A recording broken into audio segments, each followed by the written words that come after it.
On his biggest remark against Islamabad yet. US President Joe Biden calls Pakistan a dangerous nation, citing its arsenal of nuclear weapons and a seemingly opaque command and control mechanism. President Biden made the comments while speaking at the Democratic Congressional Campaign Committee reception. He was asked about China's role relative to India, China, and Pakistan. Biden said that the former President Barack Obama gave him the task of dealing with Xi Jinping when he was the vice president. He then talked about Pakistan, where he said, and I quote, "What I think is maybe one of the most dangerous nations in the world, Pakistan, nuclear weapons without any cohesion." Meanwhile, Pakistan has summoned a US envoy to its foreign office over Joe Biden's comment. Moreover, the remarks made by the US president could be seen as a huge setback to the Shehbaz Sharif government's bid to improve ties with the US. While Shehbaz Sharif's opposition PTI has slammed the US for its comments, ex-Minister Fawad Chaudhry demanded that Biden should immediately retract his statement.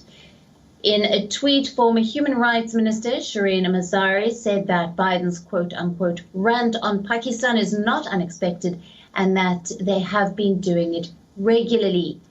He adds that what's surprising is the silence of the Sharif government and the army.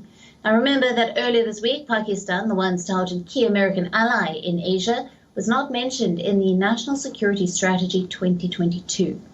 The 48-page document highlighted terrorism and other geostrategic threats in the South and Central Asian region, but missed out on mentioning Islamabad as an ally to tackle the threat. Pakistan was not mentioned in the 2021 strategy paper as well.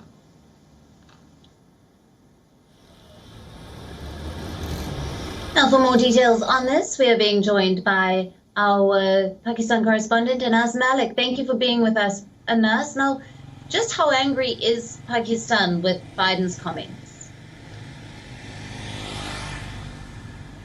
Well, they're really miffed, Alison, to politely put it, because they did not expect such a statement, and they might have their reasons, because since 2012, we haven't seen that the US side, formally or informally, has raised objections on Pakistan's nuclear safety. In fact, in 2016, there was a joint statement that was issued on Pakistan-US strategic talks that made a mention of Pakistan's nuclear safety. The talks were held between John Kerry and the then Pakistani Foreign Minister's advisor, the Prime Minister's advisor on Foreign Affairs, Sartaj Aziz, and over the time, we've seen that Pakistan's nuclear program has been appreciated. The safety of Pakistan's nuclear program has been appreciated, be that from the International Atomic Energy Agency, the IAEA, the US bilateral mechanism, or other interlocutors, other supervisory agencies. So these comments come as a shock, and that is the reason we're seeing that as aftershocks,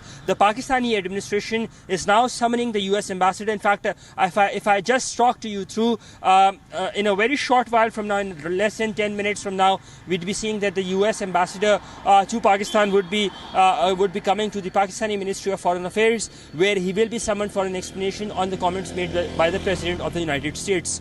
Alison?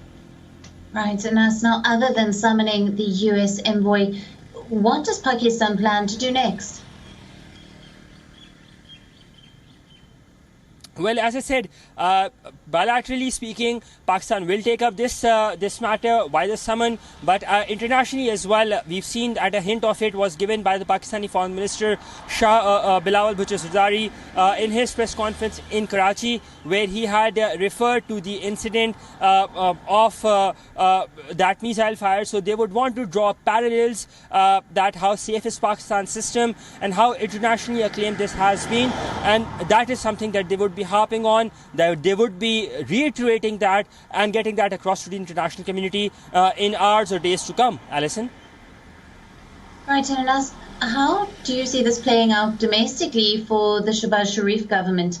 Will this perhaps give more ammunition to Imran Khan to embarrass the current government?